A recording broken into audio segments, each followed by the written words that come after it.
Fantasy football is right around the corner.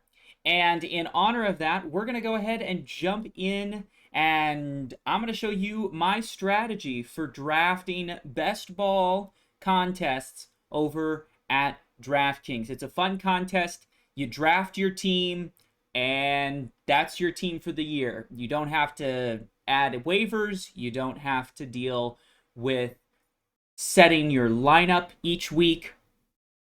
It's all just automatic.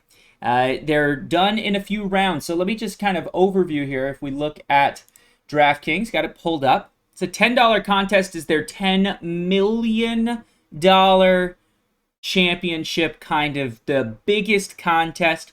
It'll obviously start on week 1. How it works is the top 2 players from your 12-player league. So when I click draft team, it's going to put me in a lobby, and it's the next 12 people to sign up. And when that is done, the top 2 out of us for weeks 1 through 14, we move on to round 2. Round 2 is where there will be a little bit of money. It's again a 12-player contest. The top 1 advances from there. Second and third place both get $20. If you get to round 3, then they pay out all the way through 12th. So again, if you make it out of round 2, meaning you're the number 1 player in round 2, you'll at least get the $50. $60 for second and third. First place moves on. Round 4 will be the final. First place gets you a Tournament of Champions semifinal ticket. Second place gets $500,000. Move down. Every single player gets at least $500 if you make it to round 4. So pretty exciting. Let's go ahead and click draft team and hop right in here. I made some serious mistakes last year when I attempted this, but looking for something good this year. So some snake draft requirements. You got to edit the pre-draft rankings or make a manual draft pick or add a player to your draft queue. So you have to do something. That makes sense. I understand. We're going to go ahead and enter. I'm going to enter with the $10. We're going to do the fast picks. We'll click enter, and in we go. And here we go. I get pick number 1. Oh, boy. Do I take Justin Jefferson or do I take Ja'Marr Chase? I don't know. That's a tough decision, I think. That's impressive. I did not expect to get pick number 1. That's a lot of pressure here. I think I'm going to actually go with Ja'Marr Chase. I don't know. McCaffrey's good. I mean, there's a lot of pressure when you're the first draft pick. Was not expecting to get first, but I'll take it, I guess. You want to pick, I think, the safe option as a first pick. If you're the second or third pick, you might, take a Travis Kelce or a Cooper Kupp or an Eckler just kind of as a random pick.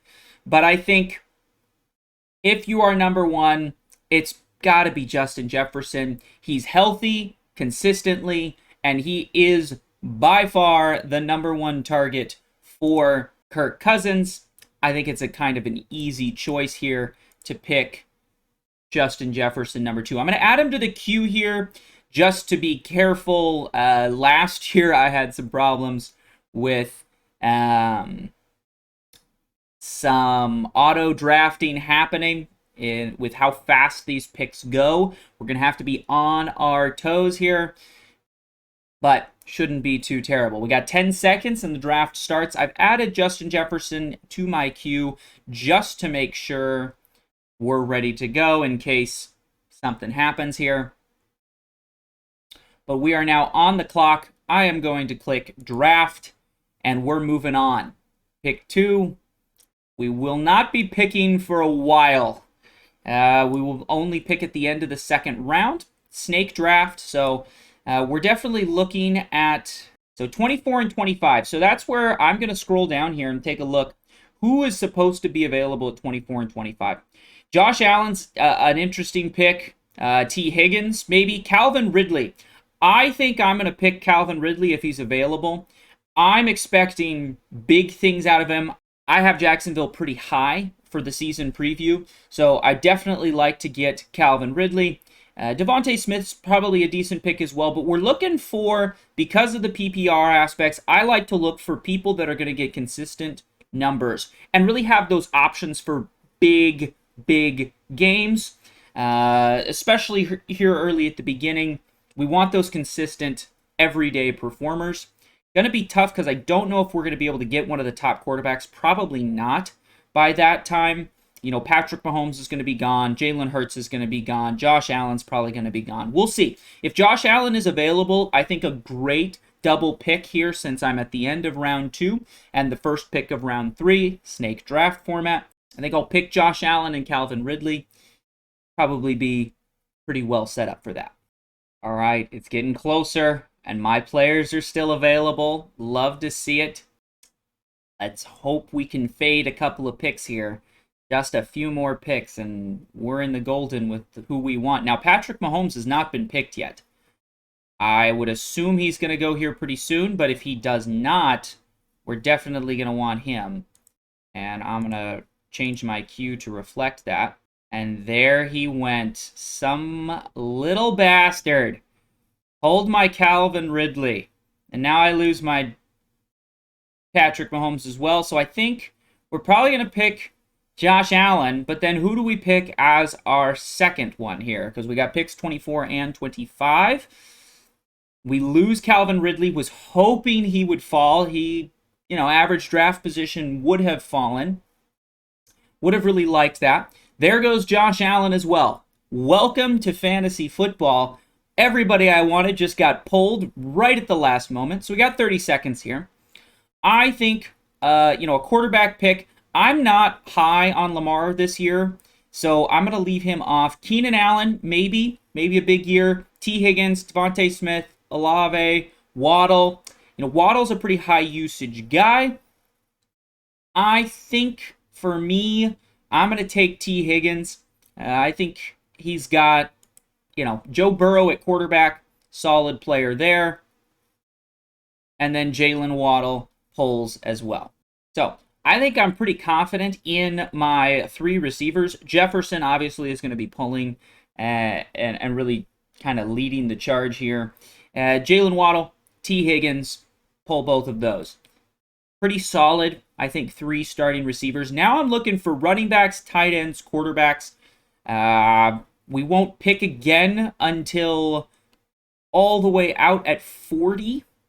We got to wait till 48. So it's going to be a minute. Would have really, really liked that Josh Allen, Calvin Ridley fall. Didn't happen. Pretty disappointed about that. But let's take a look down here. We might be able to grab the Joe Burrow combo to go with T. Higgins. That might be pretty nice. Breece Hall, coming off of an injury, difficult to know. Aaron Jones, very high usage guy. I also anticipate that Green Bay will be running the ball substantially more than maybe they typically do. D-Hop, though, would be a great fall if it can fall to us. I don't think it will, but we'll see. We got to wait all the way until pick 48. So hoping for a D-Hop whose average draft position is around 41.6 here. Probably not going to fall to us. But if we look below, right, let's say, like last time, all our favorite players get pulled. I actually like Kenneth Walker down here at the 54 average draft position. It's a little far down, might be a bit of a reach at 48 and 49, but I do like Kenneth Walker.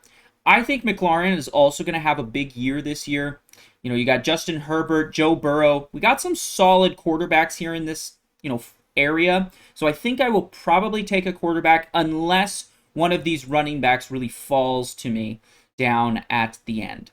Down here at pick 41 now, getting a little closer. ETN's still available, Mixon's still available. Would be nice to get one of those to drop. Don't think it'll happen, but we might be in a situation where we could find an Aaron Jones, a Christian Kirk. But I'm going to avoid wide receivers for this play, I think, just because I already have 3 wide receivers. I went very heavy wide receiver early. So we'll take a moment. Still falling. ETN still falling. Still have an opportunity to draft him. I would be shocked if it gets to me, but we only have a couple more picks left before ETN might need to come off the board. If he is available, I'm taking him for sure. Again, I'm pretty high. Just like I said, I didn't get Calvin Ridley. I wanted Calvin Ridley. I'm high on Jacksonville this season. So if I can grab Travis Etienne, we got to fade one more pick and we get him. That would be huge. And then I think I take the Joe Burrow combo with T. Higgins. I think that's a good combo to take if the Bengals have a good season. You know, we're going a little boom or bust here, but that's how you have to play fantasy sports like this. So there he goes off the board. Don't get him, but we can grab Travis Etienne. Then I'm thinking I want a quarterback here.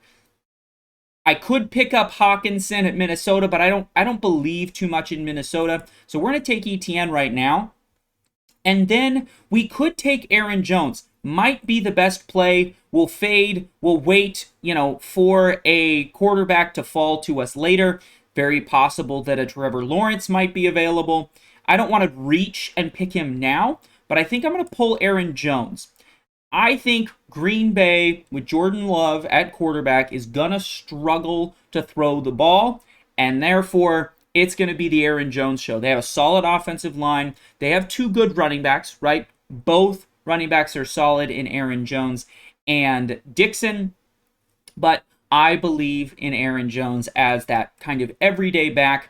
I could have picked Breece Hall there, but I have injury concerns with him, obviously coming off of an injury. There's some potential issues there. And then Dalvin Cook just got in the building. So Dalvin Cook's been productive. I anticipate that he's going to be a part. We might be dealing with a little bit of a timeshare situation there at running back. So we will see. Our next pick is not until 72. We got to wait till all the way to 72. That is all the way down here. Might be time to pull a Dallas Goedert or maybe another running back. This is where we get into kind of the nitty-gritty, middle-of-the-road picks here. A Cam Akers, although he just got thrown out of practice the other day for fighting. So, there's some question marks here. Here becomes the question marks. We're really hoping... And there he goes. I was going to say we're really hoping for a Trevor Lawrence, but he just got pulled. So really, I think we're going to try and find a quarterback here at our next pick. Let's go ahead and go to quarterbacks and see who's kind of available. Don't like any of Deshaun Watson. Don't like Tua. Don't like Dak. I think it might be an Anthony Richardson, and I might just wait and pull an Anthony Richardson later. We'll see. We'll see who else is available, but there's a very good chance I pull an Anthony Richardson here.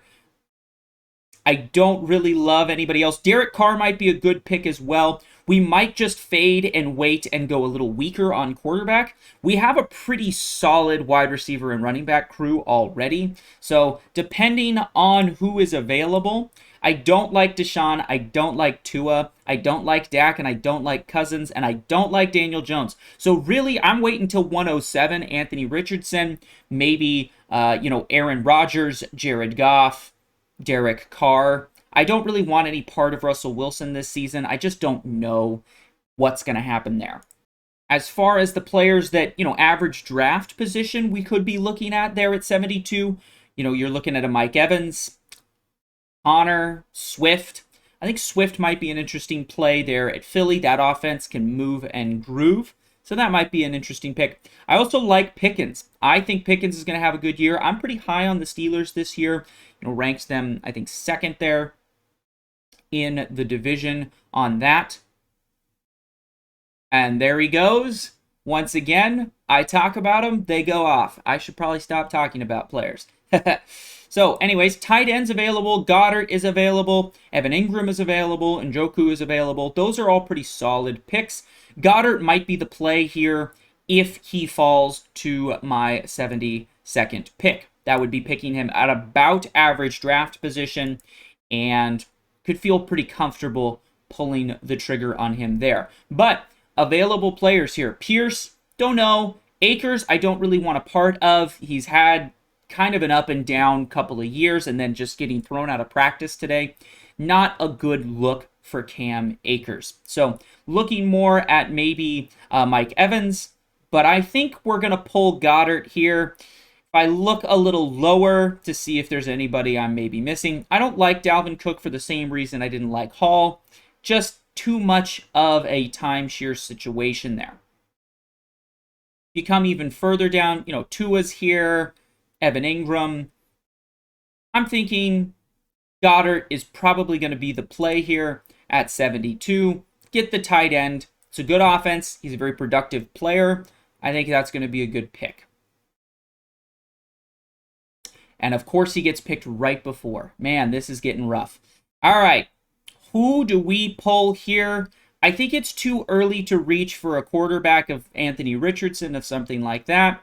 Alvin Kamara could be an interesting pick, but I think we're going to grab... man, this is tough. I think we're going to grab Dobbins. I think he's a solid player. And now we got another 30 seconds for our next pick. Do you take a Michael Thomas here? I think you do. I actually think you do. Derek Carr coming over. That's kind of a reach, right, for Michael Thomas, but I like him better. I'm just not really on Tampa Bay. I kind of want to avoid them. I just don't know what the quarterback situation is going to be.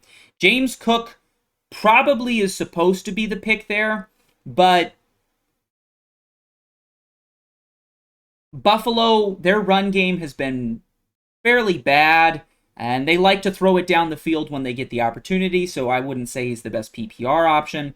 Pierce, I just don't trust Houston and CJ Stroud yet, so I'm going to avoid some of these teams more than I am avoiding specific players. Yes, Mike Evans, Pierce could be better players maybe, and have been more productive in the past, but just with how it's set up right now and with the quarterback rooms at those places, I'm just not a big fan.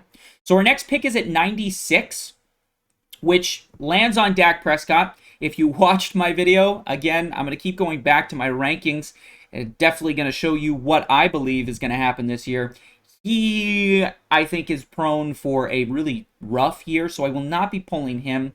I think Tony is an interesting option. I think Odell Beckham is an interesting option, but it's probably going to be Anthony Richardson.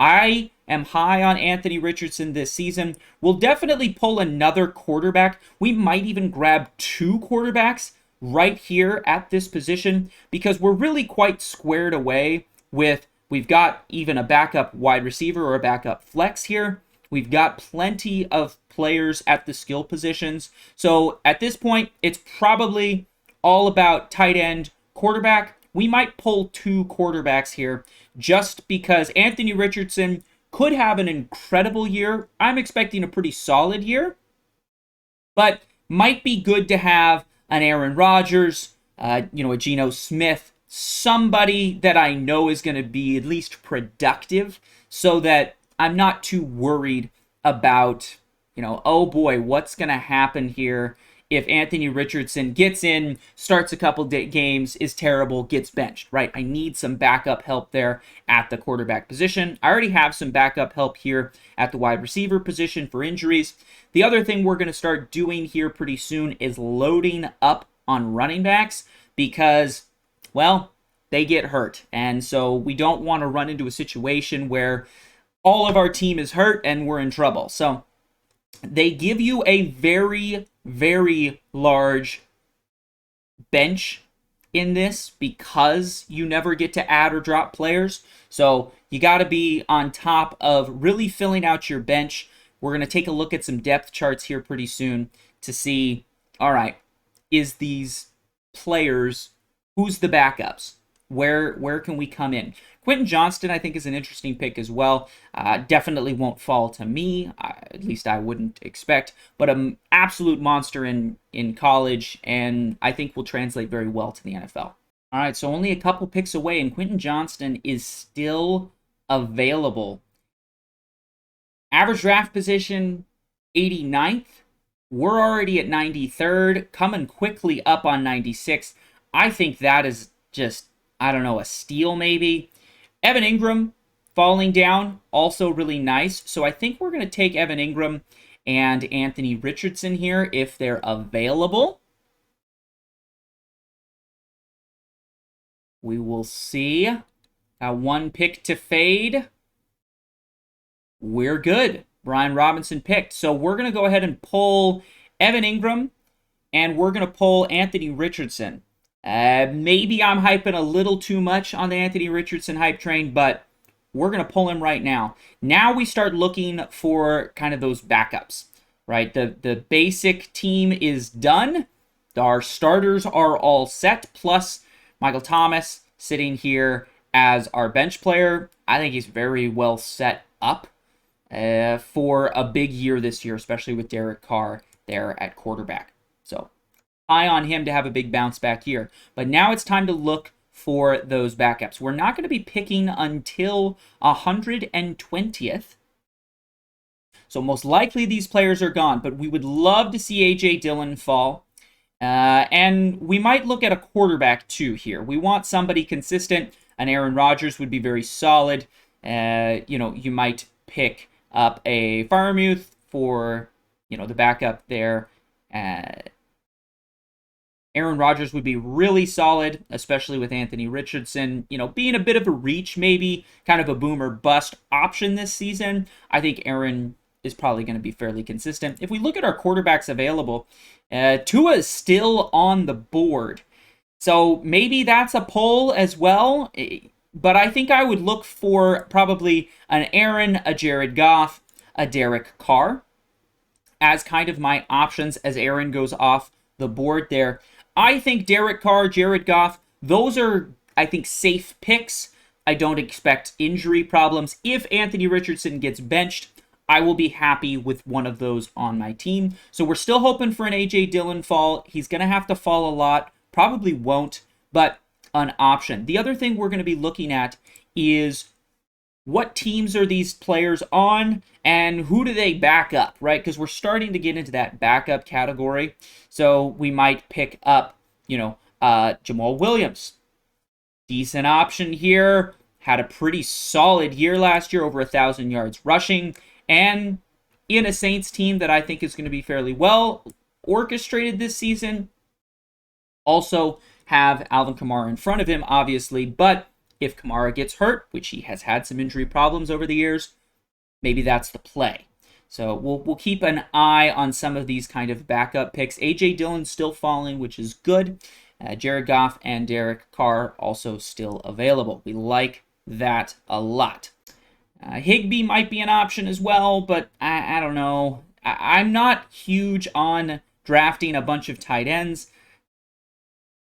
Probably get a backup, but don't worry about it too much. Down here, way lower, you've got, your Brock Purdy's, your Kenny Pickett's, Matt Stafford. Matt Stafford, I think, is somebody I would pick as a good backup, but I picked Anthony Richardson, who has very boom or bust, and Matt Stafford has some injury concerns. So really what I'm looking for in my next quarterback, which will probably be my next pick, unless A.J. Dillon falls, I'm looking for someone that will be able to slot in really easily should Anthony Richardson get benched, get hurt, something happen there, because he's very much that boom or bust option. All right, here we go. Coming up, we lost Jared Goff. We lost Dixon, so I think it's going to be a very easy pick here at Derek Carr. I'm going to wait for a moment because we need to think about who we pick after Derek Carr. Could grab Kincaid, I think would be a decent backup, tight end option, although has been dealing with some back problems, but at least he's suiting up recently, so we should be okay there. I think we're going to pull the trigger on Derek Carr. And then I think it's interesting here. I would probably pull Lazard here as a good option, but I really want to load up on some running backs. So it's a tough situation. I think we're going to take kind of the best available player here in Kincaid. Now we have our backup tight end. In a high-powered offense, Buffalo Bills traded up to get Kincaid. All early reports from what I was reading indicate he's going to start over Dawson Knox. So I think that's a decent option. We just take the best available player. somebody who's fallen a little bit. And I think tight ends get underrated a little bit when everybody's looking at the flashy players of wide receivers and running backs. Tight ends score a lot of touchdowns oftentimes, and they get a lot of targets. So when you're dealing with things like PPR, which this league has, you're going to want to have some solid tight ends. And maybe they might be those unspoken heroes of your team. So not picking again till 144. At this point, it's starting to get a little sketchy with the running back situation. I definitely need to pull a couple of running backs. I have a backup receiver, backup quarterback, backup tight end. That obviously will fill in for my flexes. I do have Dobbins as a backup running back, but I would like to add another running back or two here in the next couple of picks. So, like I said, looking at some running backs here, I think Elijah Mitchell might be the play. Sitting behind Christian McCaffrey, obviously, has had some injury problems of his own, has, missed a lot of games, but might be that good pickup should McCaffrey go out with an injury. Hopefully he can stay healthy. Injuries are a thing that you just really cannot predict. And in a situation like this, in a league like this, in a draft like this, where you don't get to add and drop players, could be helpful. But there he goes off the board as soon as I talk about him once again. So now we are looking at running backs. We really want running backs. I think Gainwell might be a good play, although having some problems in the preseason. There's some young players coming up, and there goes Gainwell. Algier, I don't know. Is this maybe the underrated pickup? He's a 1,000-yard rusher last season. I am very happy to pull Algier here. And then, who do I pick next? Tough to decide on. Could pull a Gus Edwards just because he's going to be backing up J.K. Dobbins, right? And he's looking to be the second string running back. So I think we're going to pull Gus Edwards. Even though this is a bit of a reach, we're really just pulling him to pair with J.K. Dobbins in the event that J.K. Dobbins gets hurt. That's the strategy for me in these situations, is start looking at the backups and start pulling people, that pair well. So Dobbins, going to be the starting running back most likely, but let's say he gets hurt, has had some injury problems. He's activated from the PUP list recently, but pull in Gus Edwards here as the backup should Dobbins go down. It's also a very high volume running offense. So feeling much, much better about the running back room now as we pick up two new running backs to back up our Aaron Jones and Travis Etienne. At this point, it's time to just fill it with wide receivers, running backs, and tight ends. That's all we're going to do. I'm not worried. I don't think I need to pick another quarterback. If Anthony Richardson and Derek Carr both get hurt, get knocked out, do I really, like, my season's over anyways, right? There's just a lot of luck involved in fantasy sports, especially when you don't get to add and drop players like this in a best ball. So you just gotta say, you know what? If two quarterbacks that I pick both go out when neither of them really have injury history, and yes, Anthony Richardson plays a very physical style of football at quarterback, but Derek Carr does not. Maybe with the last pick of the draft, I'll pull some backup, or some guy who's going to, improve. We'll see. But we're looking at wide receivers. We're looking at running backs. We're looking at kind of best available players. Gallup might not be a bad pull. Besides that, Peoples-Jones, if you believe in Cleveland, which I do not really believe in Cleveland.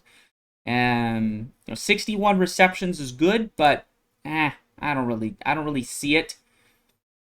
I would be much happier probably even coming down here to, a Dawson Knox might be a good play to go there. Deuce Vaughn, I think, is an interesting pickup. Having some moments there in camp and in preseason looking pretty good, but we'll see. Would love to see Deuce Vaughn there. I think if we can get it, we'll pull Deuce Vaughn. At this point, it's interesting. I don't really look at the ranks too much. Gallup could be a good pull as well. But Deuce Vaughn, the backup to Tony Pollard, someone who's had some injuries. I know he's not technically right now, but it's looking that way. And I saw him in college. I think he's going to be the direct backup. Good pass catching and running back. So high hopes for him. Definitely would be happy to pull him onto the team, given Tony Pollard's injury history. I think I'm also looking at Curtis Samuel here as an option, somebody who was averaging, 10 fantasy points a game last season, had, a decent number of yards and targets. Washington just naming Sam Howell their quarterback today. I think that bodes well for them. So we'll take a look at maybe these three as we come up. I think it's going to be Gallup. Man, do we like Gallup? I'm not high on Dallas this season. I think we're going to not pick Gallup. Maybe look at,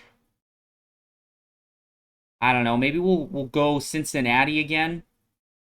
It's another tight end. We'll go Peoples-Jones here. And then we're also going to go Deuce Vaughn. I know that's a bit of a reach. People are probably going to be concerned about that one. But we're going to pull Vaughn. I think he is primed to have a big season. The other thing with Vaughn is you have Mike McCarthy talking about really wanting to run the ball a lot. Tony Pollard, not always the biggest volume runner in his career, so it'll be interesting to see him in that new kind of situation. We've got 5 picks left here. We will not be picking again until 192. So we got a long ways to go. Going to be really starting to scrape the bottom of the barrel here, I would say. You're looking at some interesting picks. I think Clyde Edwards-Helaire might be an interesting pick when we next draft. They have a bunch of running backs in Kansas City, but they use them well when they use them, and there is the potential of some injury problems. Pacheco, who is probably the starting running back on the depth chart, having already some injury problems and has had some injury problems in the past. So very possible that somebody like Clyde Edwards-Helaire has a big season and an opportunity to play a little bit more. Again, with these last 5 picks, we're really kind of just looking for high volume guys like a Hunter Renfrow. Now, what is the quarterback situation going on there? Jimmy G, hopefully he can stay healthy. So Renfrow, I think, would be a great pick as well. And we'll see if they stay on the board. I'd probably take Renfrow definitely over Helaire. Taysom Hill might be an interesting pick just because he's an interesting player, a very unique player. Dawson Knox, I think, very possible. We did pick up Kincaid, and Kincaid is supposed to be the starter. Again, Buffalo trades up to get him. But Dawson might be another pickup here to kind of fill in should a problem happen there at the tight end position. But we already have 2 tight ends. Do I really want a third? I don't know. Probably not. We've got a few other players here that are interesting. Hubbard, I think, is intriguing. Definitely didn't have the best year last year, but there's also Carolina problems. Carolina now with Bryce Young has, some upside for sure. Also, again, if you look at the analysis here, he's running with the first team offense because what's going on? The starter's hurt. And that might be a nice sign for him to have some increased kind of usage. So we'll keep an eye on him as well. Again, like to have extra running backs in this kind of a situation. The big question is, do I take Hubbard or Helaire? That is a tough decision. Hubbard is definitely the direct backup, but I believe obviously more in Kansas City's offense. Definitely hoping Hunter Renfrow is still here. Got to fade 2 picks. We fade one and we don't fade the other. Was really hoping for Renfrow there.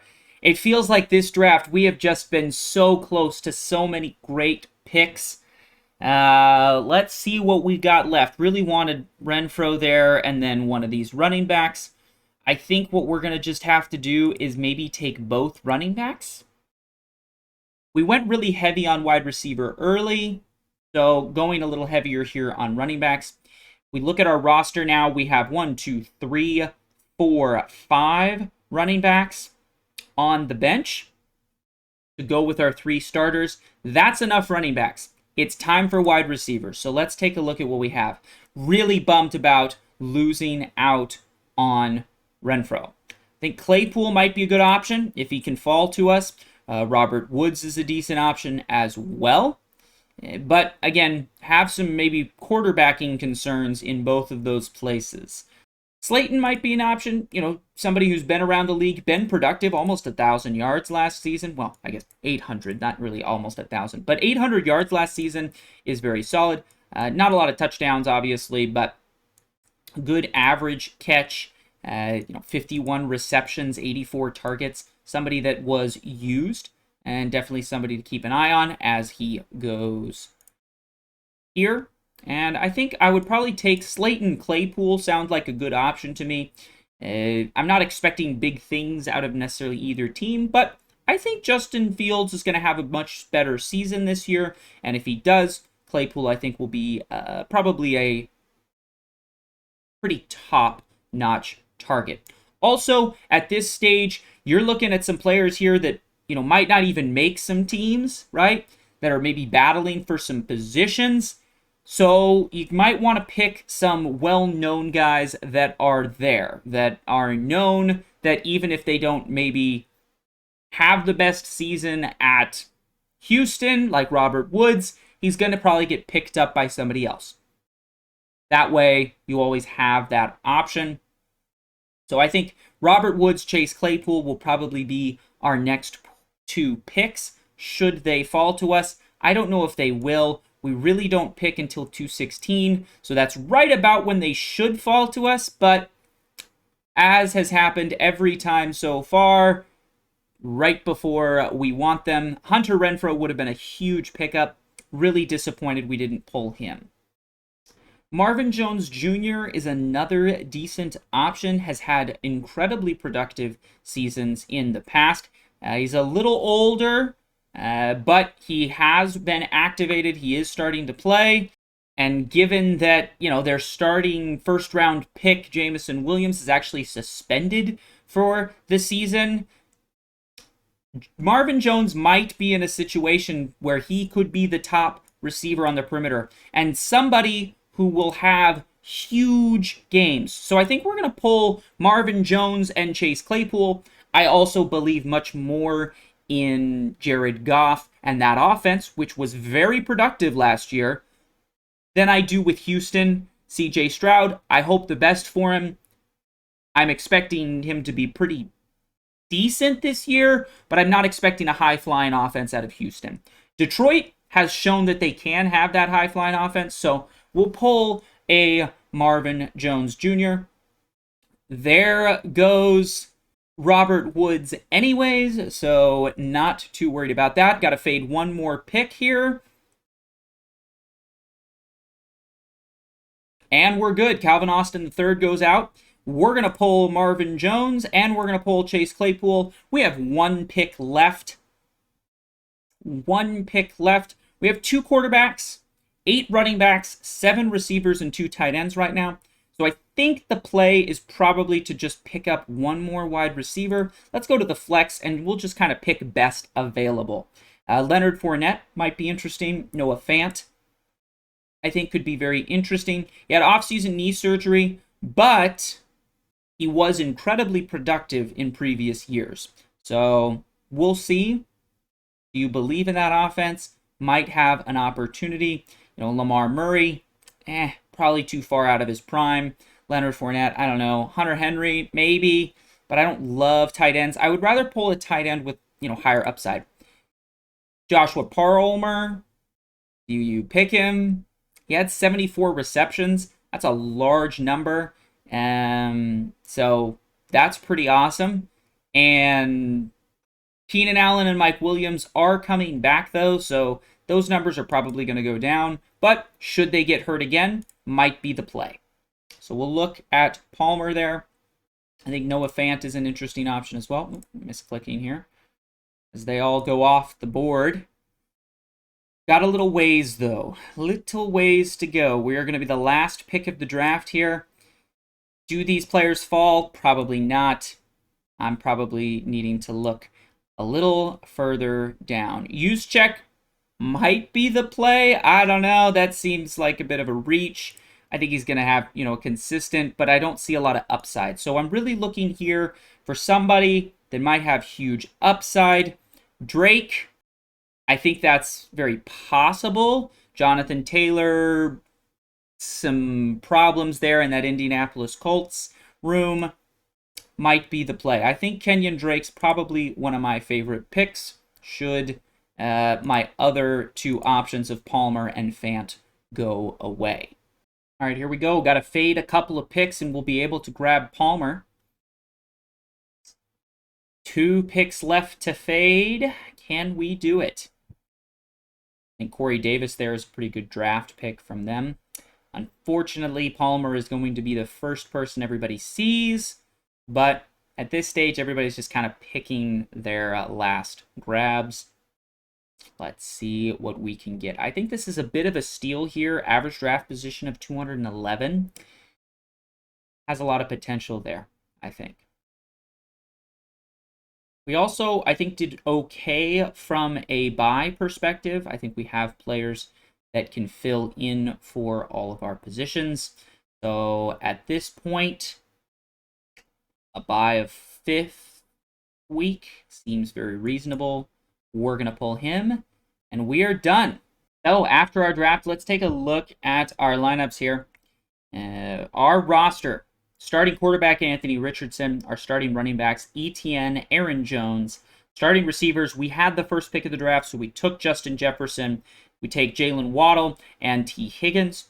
I think a very solid wide receiver room overall. Evan Ingram, again, I'm high on Jacksonville, so excited about that. J.K. Dobbins there at flex. Then our backups, we got Derek Carr as a pick to pair with Anthony Richardson. Anthony Richardson, boom or bust. Derek Carr, I think, should be very consistent this season. Michael Thomas goes well with Derek Carr.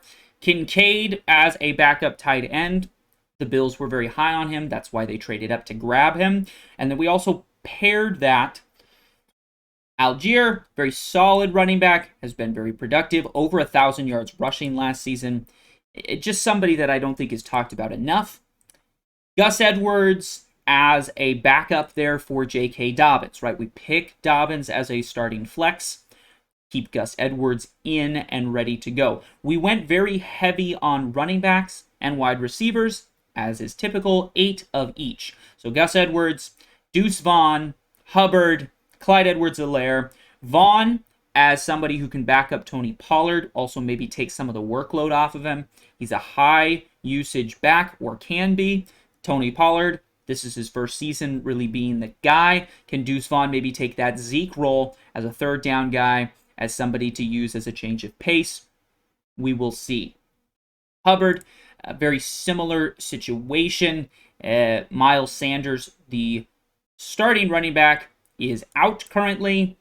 Should that continue, or should that injury re-arise, Hubbard is going to be in a good position. Edwards-Helaire, very similar situation. Very packed running back room there at Kansas City, but also running back room that above Helaire has had some injury issues. Marvin Jones Jr., I think, is an easy pull here. One of my favorite late round finds, as at the beginning of the season at least, their first round pick, Jameson Williams, is suspended. Suspended for the first 6 weeks of the season, which means Marvin Jones Jr. may be the #1 perimeter look for Jared Goff, and a very productive Detroit offense last season. Chase Claypool, we're getting a little bit on the Justin Fields hype train. I think he is set up to become a major target, has some of that boom or bust. And then Joshua Palmer had an amazing season last year, 74 catches. That is a lot of catches. 113 targets. He did that because you had some injuries to the starters in Keenan Allen and Mike Williams, but Keenan Allen and Mike Williams seem to be hurt every single year.